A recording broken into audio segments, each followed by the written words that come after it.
Bem, muito bom dia a todas, a todos que estão aqui. Eu queria, em nome da iniciativa FIS, agradecer muitíssimo a presença entre nós do ministro Antônio Saldanha, ministro do Superior Tribunal de Justiça, é um estudioso do segmento saúde dentro do STJ, da mesma forma que é uma honra receber aqui o desembargador Ricardo. O desembargador Ricardo é o presidente da Mútua dos Magistrados aqui do Rio de Janeiro. Também tem sido um grande incentivador das discussões da saúde. E esse tema que o ministro Saldanha vai conversar conosco, e vai ser moderada essa conversa pelo nosso desembargador Ricardo Couto, ela é um tema que tem impactado demais a saúde brasileira, que é a judicialização. E nós estávamos há pouco, antes de iniciar esse encontro, conversando exatamente sobre os paradoxos, os dilemas e os desafios da saúde brasileira a partir da judicialização que tem sido crescente.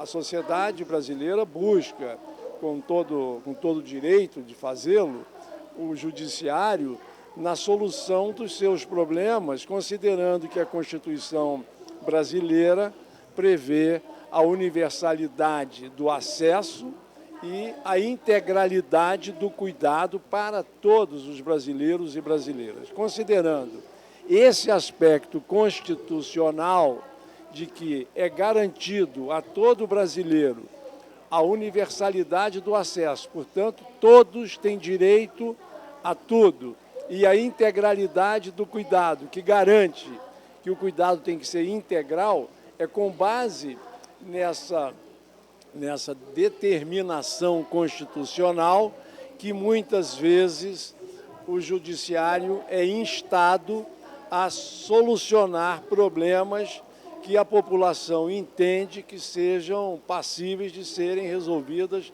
pelo Estado brasileiro. Ainda há pouco também conversávamos com o Leandro Tavares, ele nos dizia, nós temos um hiato muito grande que é, as agências reguladoras incorporam tecnologias novas, mas o rol de procedimentos da Agência Nacional de Saúde Suplementar, que cuida da saúde privada, e a Conitec, que cuida da incorporação no setor público, não necessariamente incorpora aquilo que está autorizado a ser usado no Brasil. E aí cria essa dualidade de decisões que muitas vezes levam a população a buscar o judiciário. E é sobre isso que o nosso ministro Saldanha vai nos falar, e eu passo a palavra, então, ao desembargador Ricardo Couto, para conduzir essa conversa com o nosso ministro Saldanha. Muito obrigado, desembargador Ricardo, muito obrigado, ministro, pela generosidade de estar aqui conosco hoje conversando sobre isso.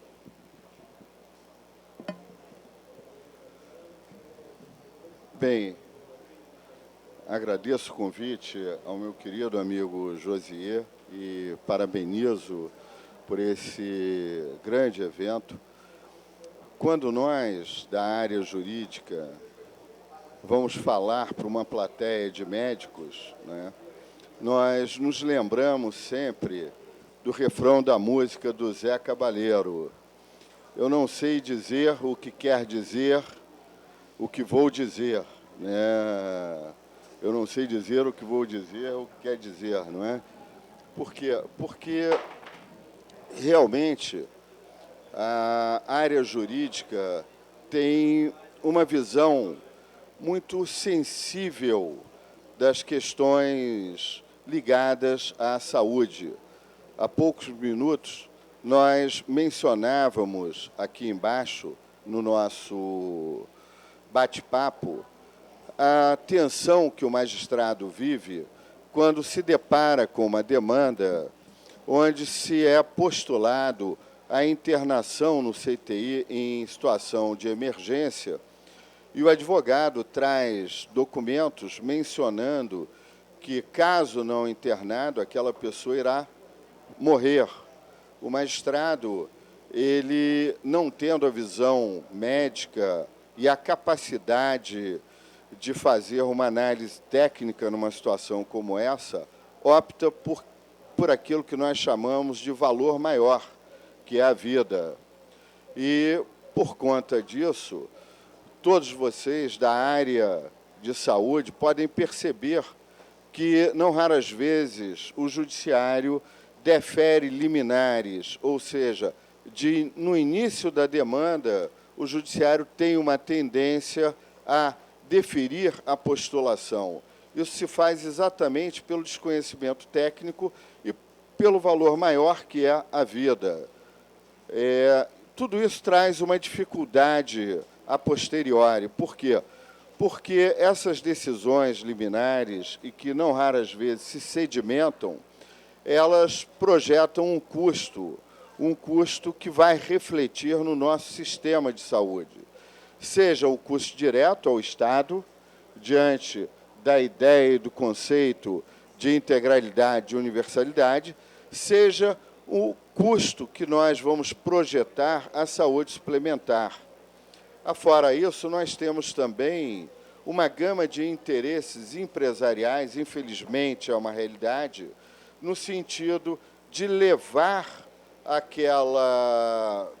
aquele produto ou aquele serviço a ser prestado por um dado valor, não é? Então, nós temos, neste plano, uma série de questões onde o judiciário ele ainda está evoluindo, ele está tateando diante desses pontos postos e diante daquilo que nós chamamos de emparedamento do magistrado, né, quando ele se coloca diante de uma situação como essa.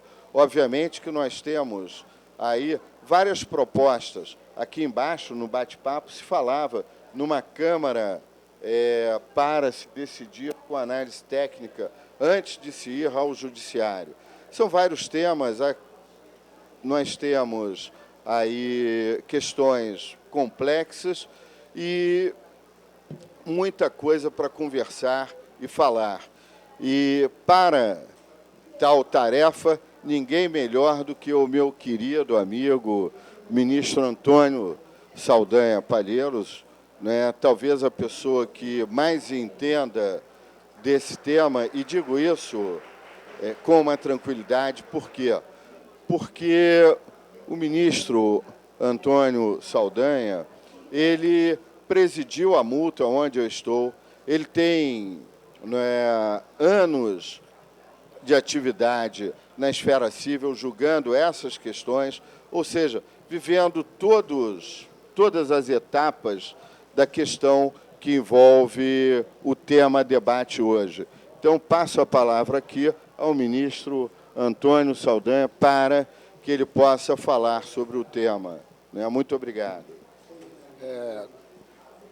Bom dia a todos. Cumprimento a plenária na pessoa do nosso presidente, querido amigo José Vilar, o desembargador Ricardo, que é um irmão também querido. E falar de saúde é um drama, né? Porque falar de saúde num espaço de tempo limitado traz uma sensação de deixar o caminho pela metade. A saúde é talvez o bem maior do ser humano, né? De falar, primeiro, a pessoa tem que ter alimentos. Tem que ter alimento, claro. Sem comer, você não vai a lugar algum. Depois falei educação, trabalho, não, depois vem a saúde. Sem saúde você não trabalha, você não vai à escola, as pessoas sofrem, a dor tem pressa, a angústia tem pressa. Então a gente está vivendo um cenário que não é um cenário particularmente brasileiro, é um cenário mundial, mas no Brasil tem algumas peculiaridades.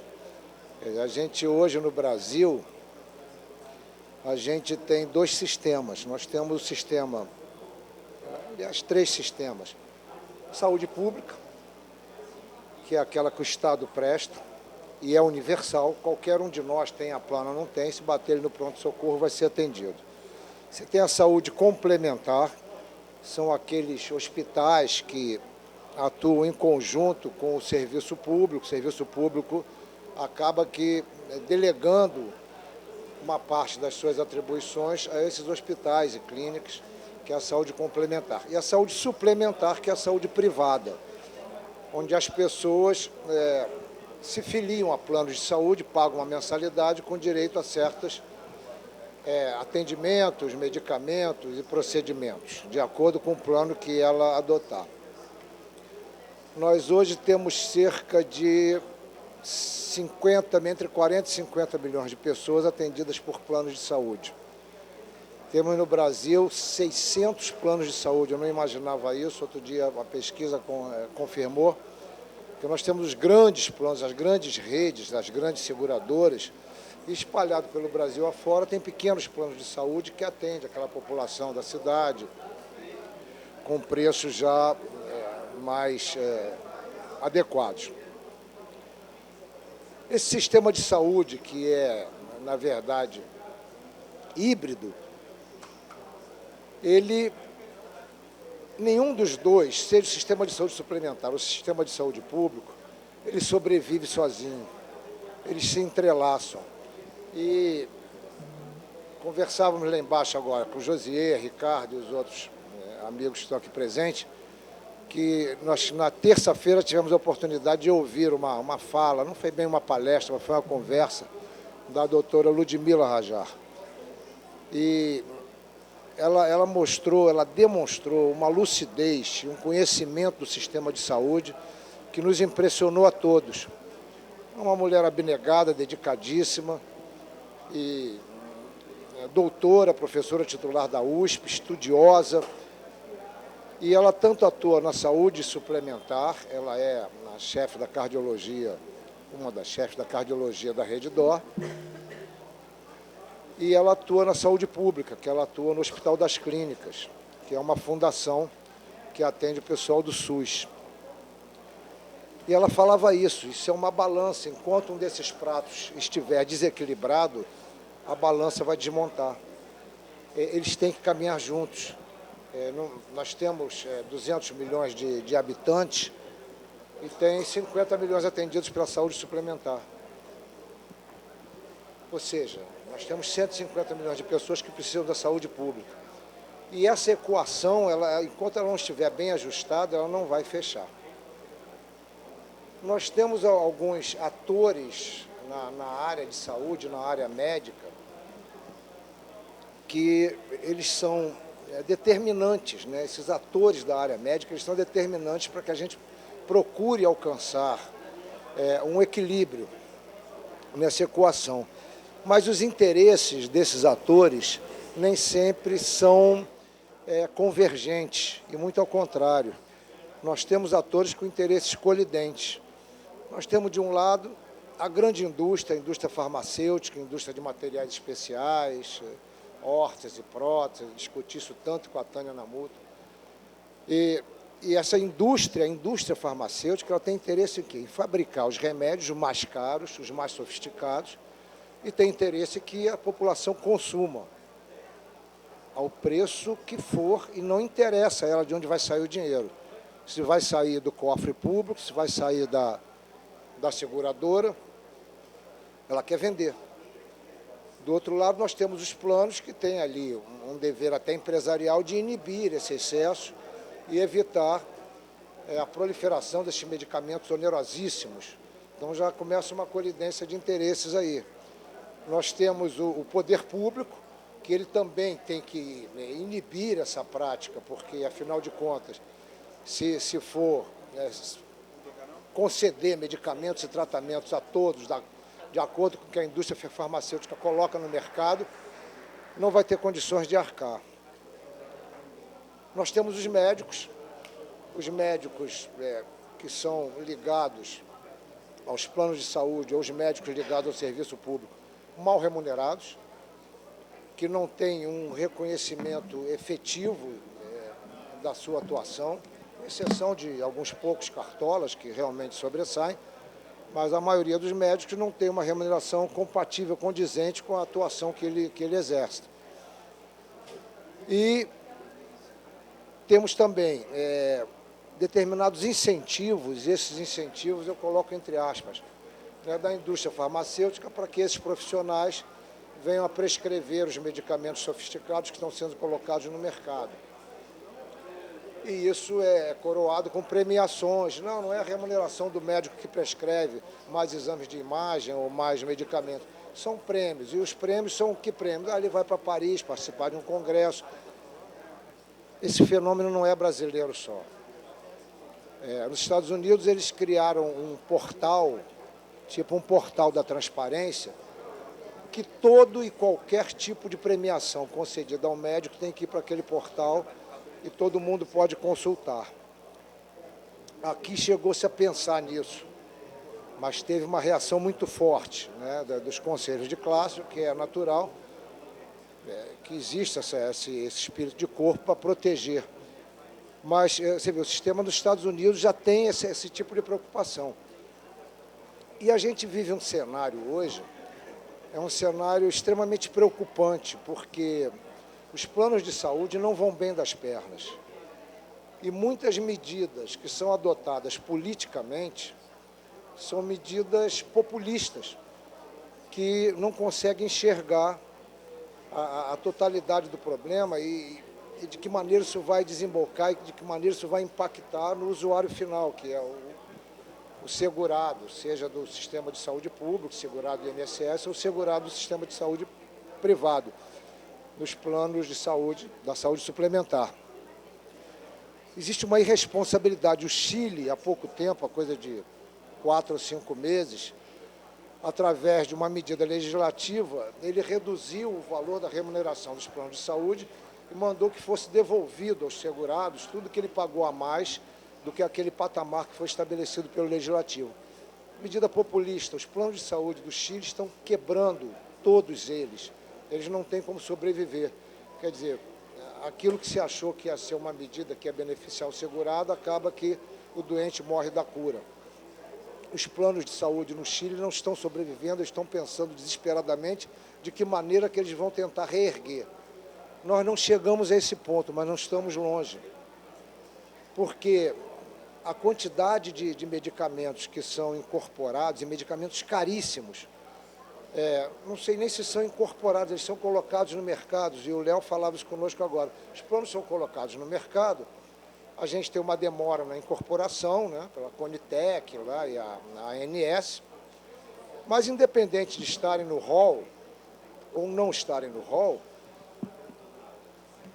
o doente quer a cura, o doente quer parar de sentir dor, o doente quer parar de sofrer, os familiares querem ver o seu parente parar de sofrer. Então, o que se faz?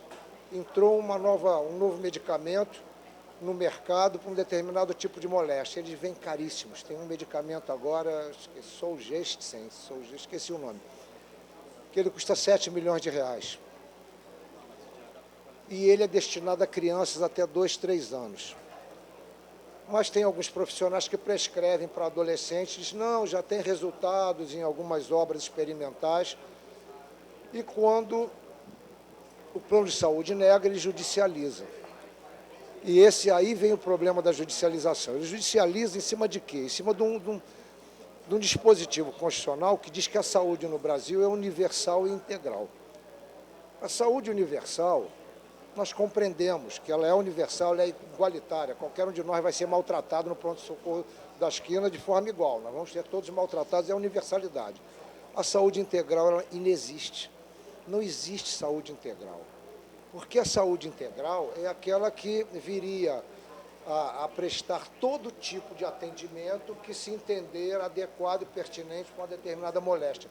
Não há sistema no mundo que consiga manter, consiga sustentar economicamente a chamada saúde integral. Então, a gente está vivendo esse dilema, e a grande maioria dos nossos planos de saúde, quando um magistrado dá uma liminar, determinando que ele conceda esse medicamento, seja para uma pessoa que não tem pertinência para a sua utilização, pela idade, seja mesmo para uma criança que teria pertinência, 80% dos nossos planos quebram com uma concessão. A grande maioria dos planos do Nordeste, Centro-Oeste, são planos pequenos, diminutos, que atendem algumas centenas de associados, e se eles tiverem que pagar 7 milhões no medicamento, isso é a renda dele de 6 meses, de um ano. É a rentabilidade que ele tem. Ele fecha no dia seguinte. E aí nós ficamos com o seguinte impasse, né? Porque o magistrado está lá, né, na sua mesa, num plantão de madrugada, na angústia de todo plantão de madrugada, e chega um pedido qualquer, de medicamento ou de internação, seja lá o que for, com um laudo médico. A angústia do magistrado, certamente ele vai desaguar onde? Ele vai dizer, a minha caneta que vai matar esse paciente, ele vai conceder. Nós não temos a formação médica. Então, o que a gente tem é uma formação jurídica, né? E um dispositivo da Constituição, que é o artigo 5º, que dá uma série de direitos. Direito à vida, direito à saúde, direito à dignidade. E é isso que nos move. A gente, na dúvida, vai conceder. E a gente não consegue enxergar as consequências dessa concessão. E quando a gente, no Rio de Janeiro, isso começou a ser implantado na MUTA, um comitê de pertinência, na MUTA dos magistrados. Está ali a Tânia, que é a nossa diretora médica, um comitê de pertinência. Então, todo tratamento, toda intervenção, toda medicação que é solicitada passa por um comitê de pertinência que tem lá médicos especializados, é o ortopedista, é o cardiologista, vai dizer, olha, isso é adequado, não é pertinente, é a medicina baseada em evidências. E quando eles dizem que não é adequado, a mútua nega. Ricardo é o atual presidente da mútua. É um plano que a gente tem certa facilidade de lidar, porque só tem magistrados e parentes de magistrados, então são pessoas com maior esclarecimento, até para receber uma negativa. Por outro lado, é um público muito difícil, né? Porque volta e meia nós somos confrontados com questionamentos assim, por que seu médico é melhor que o meu? Meu médico diz que o tratamento é bom, o seu comitê aí de avaliação de pertinência diz que não é. Então a gente tem esses embates, mas a gente consegue administrar, é um plano pequeno, 5 mil vidas, mas com resultado operacional muito bom, muito bom. Eu acho que ainda está bom, né, Ricardo? Não, eu deixei médio, ele é que melhorou.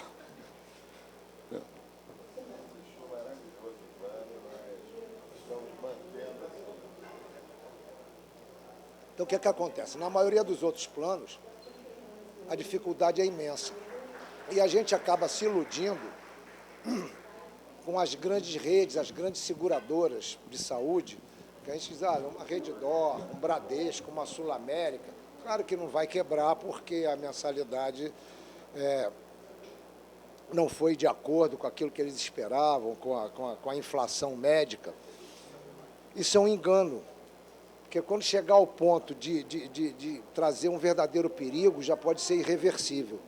A gente tem que ter muito cuidado. E também um outro fator nessa equação improvável que a gente está tentando estabelecer aqui, é que a inflação médica é muito maior do que a inflação normal do Estado. Então, os planos sempre acabam acarretando uma majoração das mensalidades muito maior do que aquilo que foi a inflação geral. Isso traz uma revolta por desconhecimento da população. A doutora Ludmila, nessa fala, ela ia falar 10 minutos para agradecer o jantar, acabou falando meia hora. Ela é muito empolgada, muito emotiva com a medicina, e ela trabalha na área. Ela contou há 35 anos que ela estuda diuturnamente, e ela tanto trabalha na rede privada, na Rede D'Or, quanto trabalha no Hospital das Clínicas.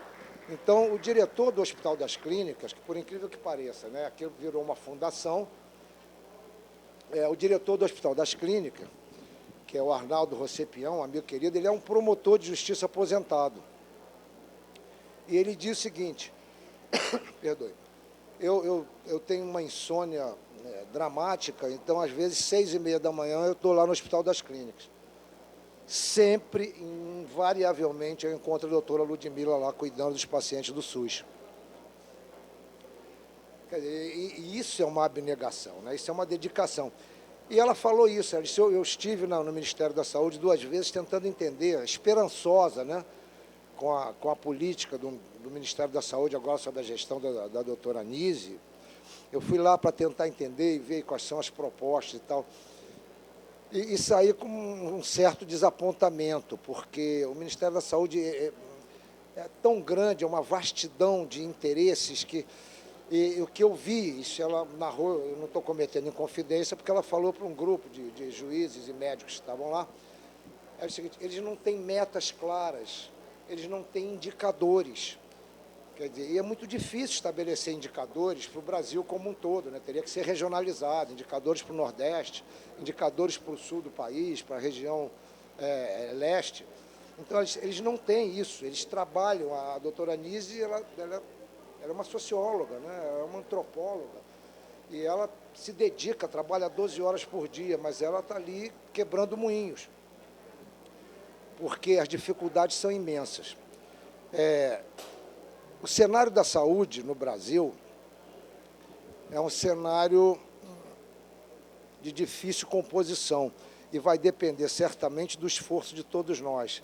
A gente tem que, primeiro, ter um processo de conscientização da população do que é a saúde, as suas dificuldades e as suas limitações. É lógico que quando você tem um filho doente, você não quer saber de limitação. Você quer saber do tratamento que ele necessita. Então, eu conversava lá embaixo com o Ricardo, meu filho ele é procurador do Estado, estava lotado na Secretaria de Saúde, Secretaria Jurídica da Secretaria de Saúde. E chegou uma mulher lá, com uma roupa muito acanhada, roupa puída, com uma criança pela mão, e disse assim, eu quero falar com o secretário. O secretário não está, o Pedro que atendeu. E ela disse assim, você está me vendo assim, vestido desse jeito? Eu sou advogada e era uma advogada muito bem sucedida, eu morava numa cobertura aqui em Botafogo, mas meu filho tem uma doença raríssima, é uma doença que ela é decorrente dali do Oriente Médio, e o tratamento aqui custa 5 milhões de reais. E ela, como advogada, disse, a Constituição diz que eu tenho direito à saúde integral, quero que vocês tratem do meu filho. Nós não temos 5 milhões, porque se eu der 5 milhões para tratar do seu filho, quantos programas de saúde eu vou deixar de divulgar, de prestar à população? Então, são esses dilemas. Quem tem um familiar não quer saber do todo. Então, eu acho que o grande desafio, eu já vi que a moça puxou minha orelha com o tempo ali, ô José, eu acho que o grande desafio nosso é trazer uma conscientização para a população das limitações. A gente viu agora quando, no judiciário, no próprio STJ, nós temos uma turma de direito público, e a turma de direito público fez um acórdão lá, uma decisão, dizendo que os planos de saúde não estavam restritos àqueles medicamentos constantes do rol da ANS. Na turma de direito privado, relatoria do ministro Salomão, ele falou o contrário, não, os planos de saúde estão restritos ao rol da ANS. Não durou um mês a decisão, porque foi para o Congresso Nacional e editaram a chamada Lei Romário, porque os familiares, as associações das pessoas com espectro de autismo se mobilizaram, tinha inclusive um apresentador de televisão que é muito conhecido e tem um filho com espectro de autismo, fizeram um barulho danado, porque se o rol era limitado àquilo que estava consolidado e aprovado pela ANS, e as seguradoras só estariam obrigadas a prestar aquilo que estava no rol, muitos daqueles tratamentos que os autistas pretendem não seriam concedidos. Não durou um mês e saiu a Lei Romário, dizendo que o rol é meramente enunciativo, é exemplificativo, e que as seguradoras têm que prestar o atendimento que for necessário de acordo com o laudo médico. E veja bem, não falou de medicina baseada em evidência, falou qualquer laudo médico que tenha amparo científico. O amparo científico é um negócio tão aberto, qualquer profissional da saúde vai dar um laudo com amparo científico, de acordo com o seu convencimento. E não falou em medicina baseada em evidência. Então, isso trouxe um transtorno. Hoje nós temos uma lei que diz isso. Quer dizer, então nós temos uma limitação até para inibir. Mas, já encerrando, José, me desculpe. Estava dando o exemplo também do que acontece na Inglaterra, que o desenho legislativo do sistema de saúde inglês é exatamente igual ao nosso, ou o nosso é igual ao deles. Né? Só que o deles é desde 1948, a Inglaterra, arrasada pela guerra, elegeu algumas prioridades, e uma delas foi a saúde. E fizeram aquele sistema de saúde universal, que é o que eles dizem, nós já tivemos mais tempo para errar e ir consertando, acertando os rumos do que vocês. Nosso sistema é mais recente. Tivemos mais tempo, mas o que acontece? A população da Inglaterra tem uma consciência absoluta de que o tratamento de saúde prestado pelo Estado, ele é limitado, ele tem limite. E lá não há judicialização.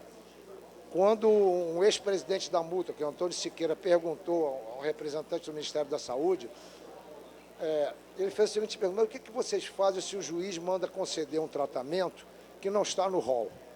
O cara regalou o olho, what? Como é que o juiz vai mandar fornecer um tratamento que não está no rol? O juiz não é médico.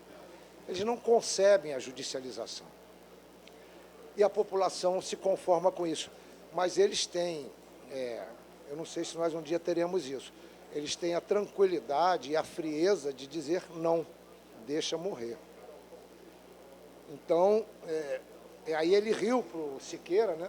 Disse assim: mas eu compreendo, vocês são latinos. Graças a Deus, né? Porque a gente não vai deixar morrer, mas pode quebrar.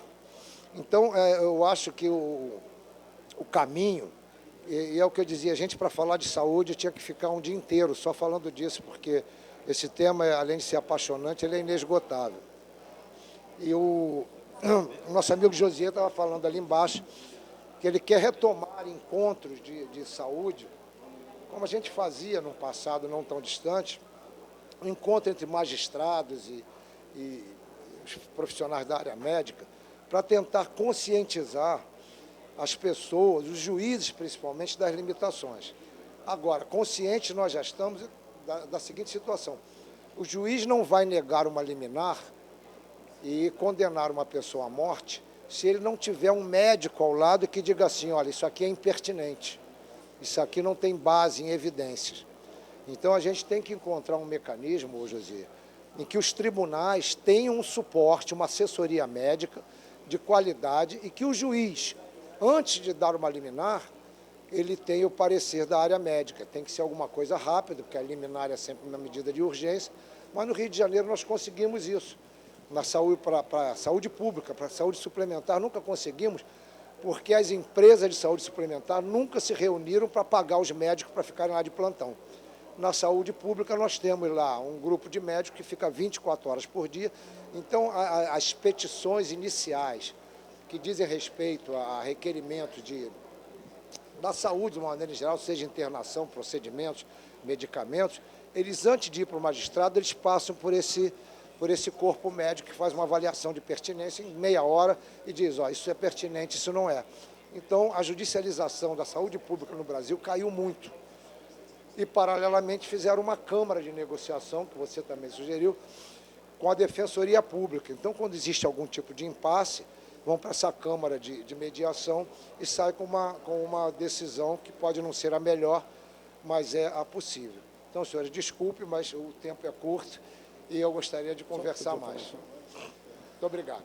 Ministro, eu queria aproveitar, então, só um comentário adicional que eu ia pedir ao senhor. Na realidade, todos sabemos que os juízes são seres humanos, como todos nós aqui, e que estão diante desse dilema moral quando chega uma solicitação de uma liminar para conceder um benefício a um familiar, ou enfim, através de um ajuizamento de uma ação liminar. E eu tenho, assim, percebido que muitas câmaras especializadas foram criadas A Câmara especializada em questões empresariais, no esporte mesmo, tem uma Câmara especializada no esporte. E a maioria dos nossos juízes que acatam os pedidos liminares nos finais de semana ou à noite, nos plantões, eles não são especializados na saúde. E eles têm um negócio que todo mundo aqui já deve ter percebido, que é uma palavrinha que eles colocam no final da sua sentença, diz assim, cumpra-se. É assim que o juiz fala, cumpra-se, acabou. Tem que cumprir aquilo. E esse cumpra-se, ele toma uma decisão pelo lado moral. Ele tem uma criança, um idoso.